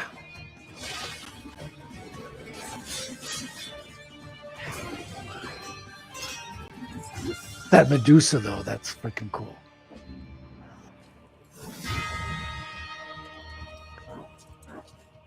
You can definitely tell Belmont's Revenge is so much more polished. They've gotten good at their craft. Mm-hmm. It's true. Yeah. It reminds me of the old 2D games of Castlevania, too. Like, I didn't play anything after the Super Nintendo. Yeah. But all that old cool stuff I grew up with, it was very rudimentary compared to what we have today. But this looks like the best of the 2D platformer. All right. Any of you guys Legacy of Kain fans? Legacy of Kain. That is like the most popular niche game I've ever ran into. But they recently do I know that? They recently made a remake of one of the games, Legacy of Kain Defiance. If you guys want to check out the trailer for that one. Hey, Maji. Oh, that's not on Steam, is it? Hey, Maji. I believe it's on Steam now, yeah. I can't find Legacy of Kain. Defiance. Just Defiance? Yeah, it's called Legacy of Kain Defiance. I searched. Oh, Kain with a K. Got you. Oh, Yeah. okay. This is Defiance Remastered. I did a search and ended up with a whole bunch of old canes, like walking canes. Yeah, well, you'll need those, bookmark them for later. Yeah, maybe. Oh, yeah, let's watch this trailer. That's pretty cool.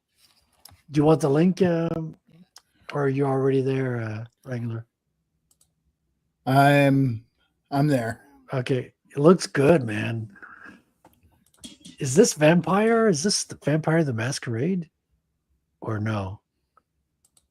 No, it's a old vampire IP from like the 90s that was written by one of the best writers in gaming. I forget her name, but she also wrote the Drake's Fortune games. Yeah, assistant tools, blah blah blah blah. Yeah, it doesn't look have like a it. gameplay trailer. No, it does. It I does. take a look at the screenshots. Yeah, it looks. I'm looking for. Oops, I'm looking for video. Mm-hmm. Oh, you're not on the remastered page. Hold on, let me give you the link, Wrangler. You're on a different. You're looking at the original. Might be able to scroll down and have like a similar. There's a similar section at the bottom. I dropped the link in the private. Okay.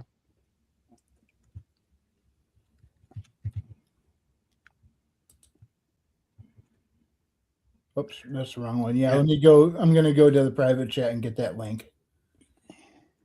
Got animation overload in the chat. What's up? What's up? Can you put them on screen yet, Frederick? Hey, I did try to make you a mod in this. Let me check. I did accept the mod thing. Share screen. Legacy of Kane. Boop boop be doop. How's this? You have to take off yours. Right. I might have you made me a mod, but I didn't log out and in, so I don't know if I don't have the mod buttons yet. So you're gonna have to take my share and pull it up. Do you see it? I'm going to it right now. Whoops. And boom. Let's see. Oh, we got to add to stage there again. There you go. All right. So this is Legacy of Kain Defiance Remastered. Mm-hmm. This is a 2026 release date. So Crystal Dynamics, dude, these are the guys who made the Lara Croft games that I liked. I was playing the remake of Tomb Raider 2013. Yeah. And they made 2 games of Tomb Raider around that time. The third one they didn't make. They passed it on to somebody else, which is the one that nobody likes. Yeah. Or that gets less. It's less of a fan favorite. Let's be more balanced here. All right, let's watch this. I haven't played it yet. I'm on the second one, and I stopped playing because I'm stuck at somewhere where I can't beat. I don't have enough ammo to beat the level where I'm at. But I digress. Let's watch this Legacy of Kain remaster. Power from it. Oops. You have played your part flawlessly. What number of creature approaches? The coin you're sharing is it. still turning. Yeah. Oh, I thought it was on my share. Okay, gotcha. Now, shall we?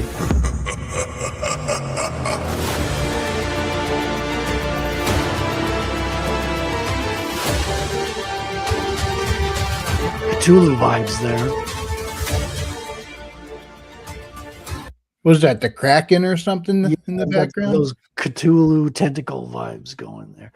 It's Davy Jones having a bad day. Yeah, looks like an old game with a facelift. He's got that old style polygon shapes, but they've, as they say, remastered it, and it looks interesting.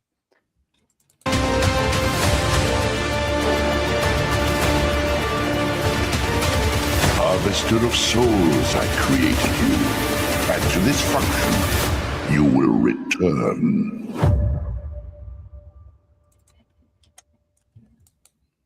Yeah, that is part of, I think this is either part 3 or part 4 of what is known as the Legacy of Kain series, which is either 4 or 5 games. I think it's 5 games of an ongoing just saga told in video game format that is heavily inspired by Lovecraft, by Michael Moorcock's whatchamacallit? It's on the tip of my tongue. Everyone's favorite goth character. The Crow? No. Close, but no. He has the black blade. white hair. Elric? There you go. Heavily inspired by. Oh, Elric. everyone's second favorite goth character. Okay, gotcha.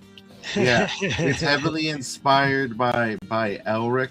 I was thinking Wednesday Addams, but Not wrong. So it's a pretty damn good series, and it's got vampires, it's got time travel, it somehow mixes them up well together. Okay, interesting. Yeah, and it's got some ridiculous names as well in there, but those are always just there's fun. something to be said for those old games that were well made, because it was the game developers that were driving those games back in the day, and they put all their love into it. Now it's more like the CEOs telling the developers what to do, or some nightmare situation. The problem is Hollywood. That reminds me. Did you see the video of what's his name? Lex Friedman? I think that the guy that was on World of Warcraft and then Overwatch. Yeah, so the interview with, I forget his name, but he was interviewed by Lex Friedman, and people have been talking about that interview all week long. Yeah, It's about 5 hours. The full thing is about 5 hours, but I saw Asmund go over like 2 different specific clips. Yeah, me too. And it just sounded absolutely horrid what they did to him. Yeah, they came up to him once. I think there was a shift in the staff, like the CFO, I believe. Yeah. And they came to this creator who had been like done great works, like you say, World of Warcraft and some other games.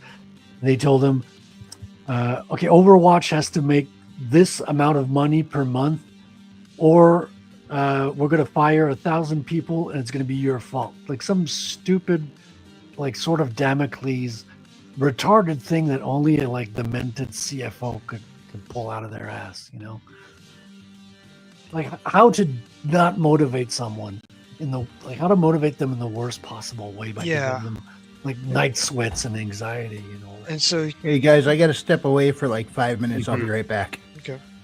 And so he quits, and then his wife is like, just take a year off and just don't do anything. So he's like gardening, but his wife won't let him actually touch the garden because it's hers, and so the only thing he's allowed to do in the garden is do the weeds. Yeah. And at some point, what did he call him? Like his spirit programmer or something like that was turning in his notice that he was going to quit because like after he went, it got worse or something. And so he's like, well, I'm out of here. Yep. And so they got together, and he's like, he came over that afternoon and we just started talking about stuff. Well, I guess first he was like, don't you want like some time off to go and do stuff and be with your wife and family and stuff or whatever? And the guy's like, nope, if I took time off, I just get started programming something else, and we just need to go and make this new game. And so they got together and they were quiet, and I guess his whole part of their strategy was just be quiet because they didn't want anybody else to come. I think they were once people found out, they started getting offers, but they wanted them to do this thing or that thing and stuff. And it's like, no, we just want to make our game and have fun making our game and not have to worry about all the money stuff. And everything. Did you know what game they eventually made? California, something California. Is that it's the Wild West game? Yeah, it's a new game on Steam. Yeah, that's the Legend one. of California, I believe. Yeah. Is what it was. Yeah. Interesting. It's coming soon. You can request access. It's like early playtest access. But oh my gosh, it looks so good. Let me look it up on Steam. Asmongold had I think had a video on it, and yeah, that's where I saw it. What's her name? I probably already wish listed it or something. Dang it! Now I can't. Leaflet. Who the f is Leaflet? Leafly or Leafly? Leaflet. Well, there's she's a VTuber. Yeah. With like a slime avatar and another. I think it's Leafly. No, it's Leaflet. Leaflet, really? Yeah, Okay. but, California something. Legend of California. Legend of California. Yeah. There's a lot of crazy Western stories took place in California. Zorro's California. This is kind of a cool one because, like, at least from what it sounds like you can build your own little town. It takes place, I believe it takes place during the Gold Rush era. And so, like, Winchester firearms, 6-shooter pistols, Buffalo roaming. Yeah, it looks like Northern California with like the redwoods and stuff. Mm-hmm. We have to watch the trailer when Wrangler gets back. I have returned. We have to watch the trailer now that you're back. What trailer? All right, The let me Legend drop of you the link. California. Yep, it looks what? good. Legend of California. You could probably just type California in the Steam search bar and get it. I've got the link right here. Oh, okay. Okay. You want me to share your screen or? Oh, you might as well share it on your end. Okay. My computer's like overheating, so it might just gotcha. shut down. So if I disappear, it's not because I'm rude. It's because I'm rude and my computer is shut down.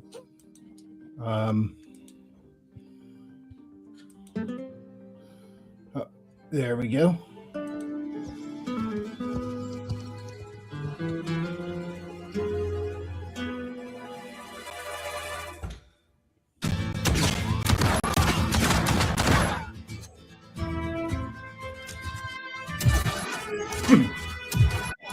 This looks too clean to be California. It's before the communists arrived. Right? Oh, okay. It's during the Gold Rush, I think.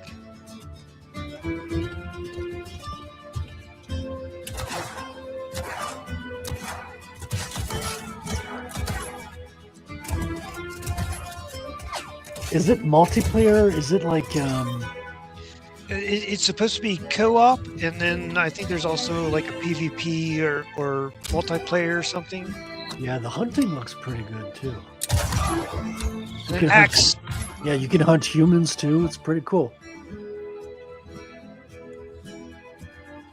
Yeah. It's not like refined like Red Dead 2. I know what it was. Leaflet was watching Asmund Gold's video of watching this because she was commenting on his grin whenever the guy throws the axe. Yeah, I remember that. Don't you love it when you see a video of somebody reacting to a video of somebody reacting and do a video of somebody reacting? It's like, welcome to the modern day grapevine. It's like reaction videos that are like 4 levels deep. Yeah, I don't have enough eyebrow control to do React videos. You just gotta work on the astonished face. Yeah. Well, there's different kind of. You need like at least a handful of faces, expressions. Nothing. That's my problem. Is nothing astonishes me anymore. Well, you have to fake it. You know. Now, what I got to do is I got to just do a stream where I just react to a bunch of game videos, and then do my best Ben Stein impersonation through the whole thing. Look at these graphics. Wow. I'm excited. For dry eyes, get clear eyes. I'm not sold yet, but I wish listed it. I'm gonna keep an eye on it to see. Sometimes it takes a little while for me to get into a game or a project to get what the hook is. Yeah. So, I guess Wrangler missed our discussion of the video of the guy talking about getting to this point. Yes, the developers. Yeah, Christy says, "Did you say hunt human? I'm in." There you go. There's something for everyone.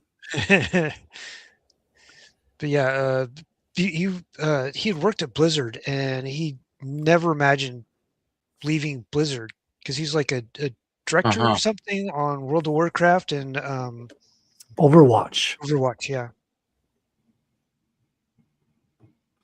Yeah, that's a sad moment. Blizzard used to be one of the pinnacles of gaming, I knew a friend in college who we were both in game design together, and all he wanted to do was work for Blizzard. That's all he wanted to do. And I wonder if he made it, and if he did, didn't last. He didn't make it. And he's now saying, "Ooh, dodged a bullet." Saboteur Comics, what's up, man? Hey, Charlie. Saboteur.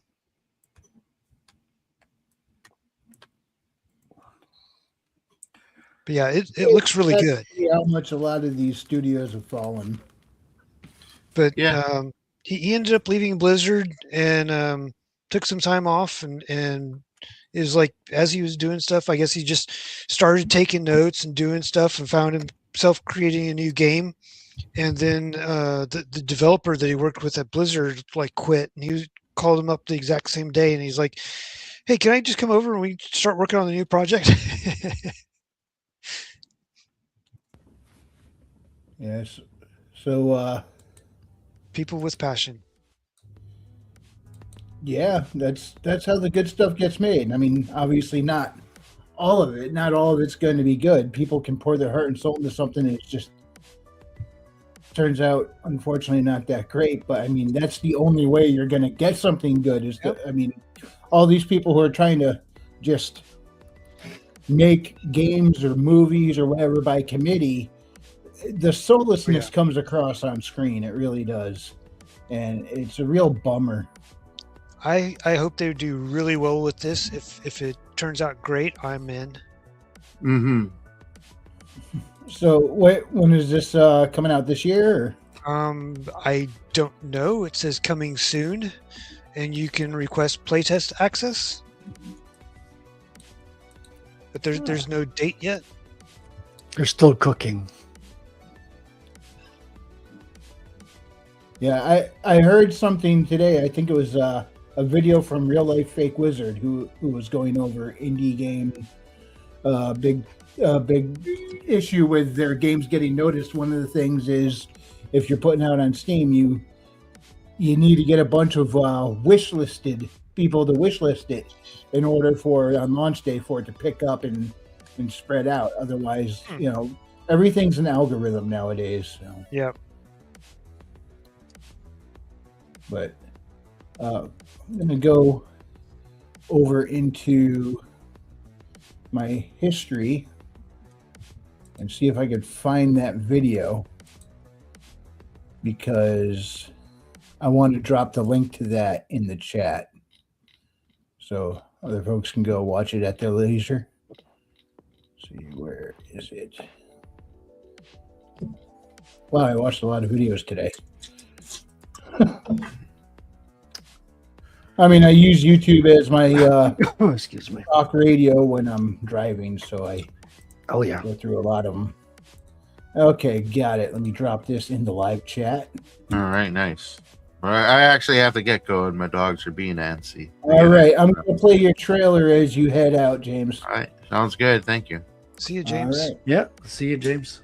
And the link to Real Life Fake Wizards video is in the live chat. So, yeah, it's all about how indie games, the marketing issues, the hurdles that indie games go over with there's so much out there that picking through is tough. So it's a good video. I recommend it, worth checking out. Let me play James's trailer. He is at World Without End Lord.substack. Here's a series. I think he might have just wrapped it up for this season or whatever, or he might still be one episode away. But here it is. Through hollow night, our voices soar. We roam no more, our spirits roar. In dust and shield, our hearts burn free. We sing the spark of destiny. No throne, no crown, no gilded lore. Our own free sounds forevermore. Against the tide, we stand as one. Our crow will echo when dark is done.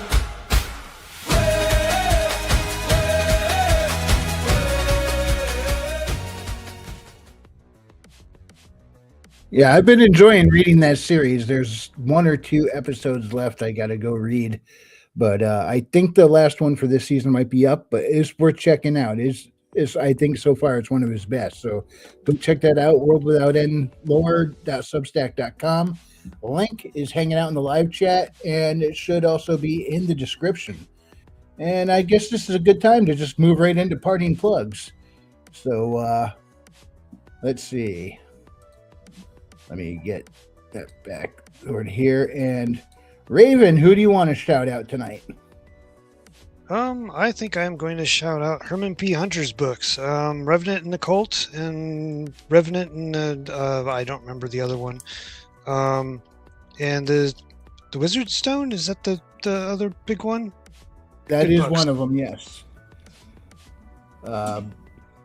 So buy his books. Buy his books. That's right. All right. He's working on his new book now. Yep. Frederick. Yes, let me drop that in the comments. I have just launched this Saturday, and it's ongoing for about 28 days.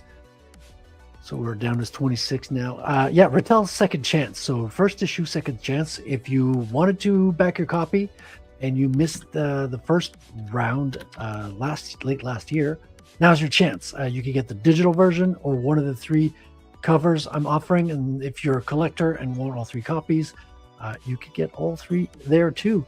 So check out Rattel issue 1. I think you're going to like it. It was had a lot of peer review during the story, and the art is put a lot of time into the art.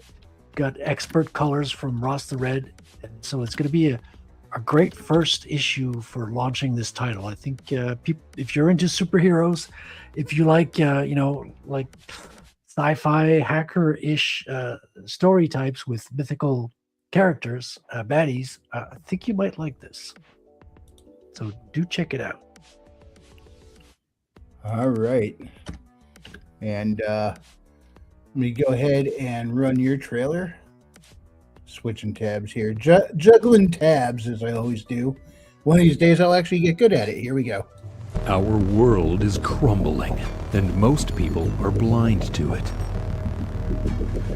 A young computer whiz named Raimi decides to stand against the rising tide of oppression, only to find himself under the boot of those behind it all. Incarceration only proves to refine his resolve. Divine intervention takes away all fear from him in order to fix a broken system that enslaves us all.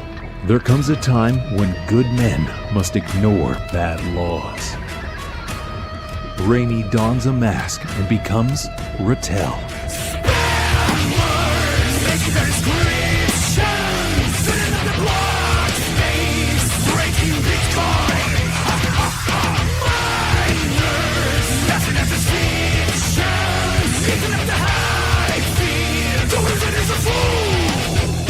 Rattel uses intelligence and technology to combat ancient and dark forces for justice and a better tomorrow. Will Rattel take down the technocratic tyrants who've harnessed an ancient evil, or be crushed by the invisible hand?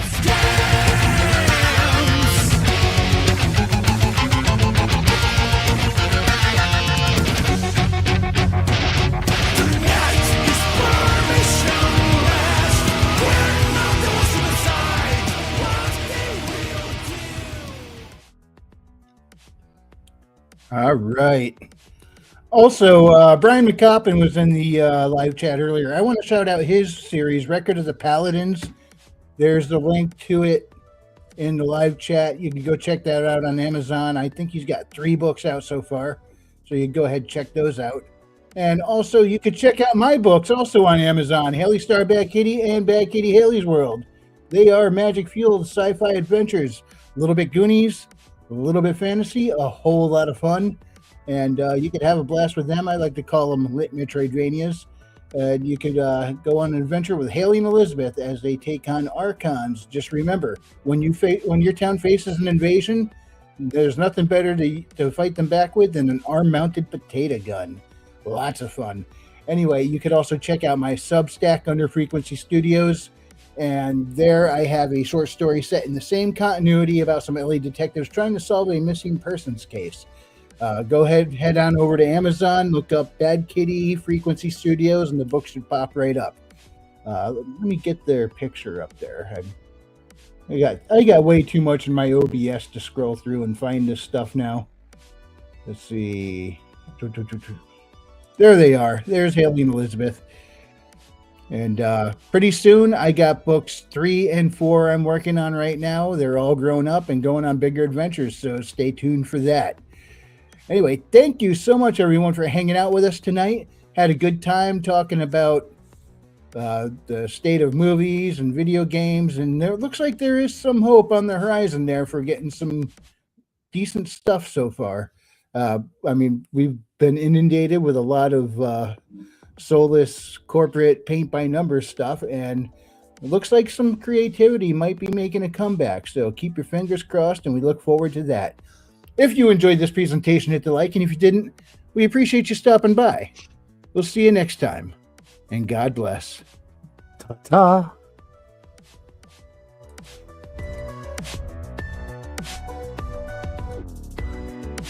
Oh, I still got that in the background. California. California. It used to be so clean. I mean, I know they were all shooting each other, but it was clean. I don't know. I see a lot of dirt. Well, it's clean dirt.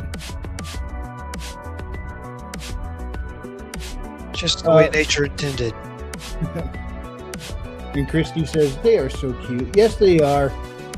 Wait, Christy, I don't know if you've seen them grown up yet, but you should soon.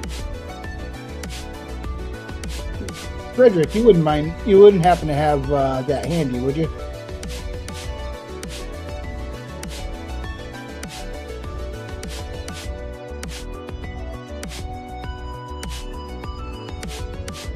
Probably not.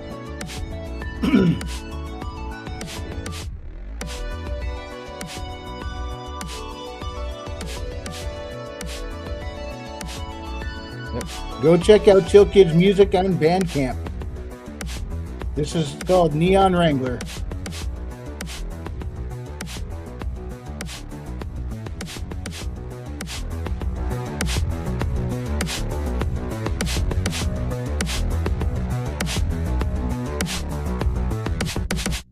Jewish space lasers. Good night, everybody. Good night.